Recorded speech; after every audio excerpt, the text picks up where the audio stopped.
tuju aset-aset I lain. Sebab I tak nak aset yang banyak. I nak jual. Sebab dulu waktu I susah, I selalu beli kondo, I beli kedai, I beli rumah teres. I nak satu benda yang besar terus. Senang jaga.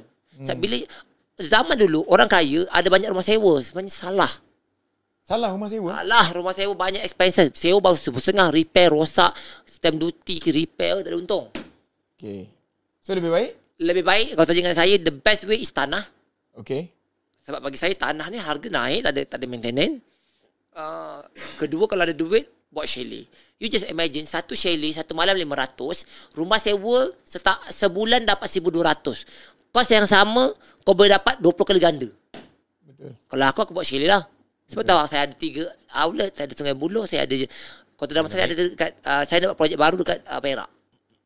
Tapi tu saya nak buat loan resort. Loan tu spend dalam puluhan juta. Saya tengah buat kertas kerja untuk lepaskan loan saya. Dahsyat. Orang dapat saja kosmetik je kan? Ya. Ada saya punya video, saya punya resort ni. Jap. Luar biasa tu.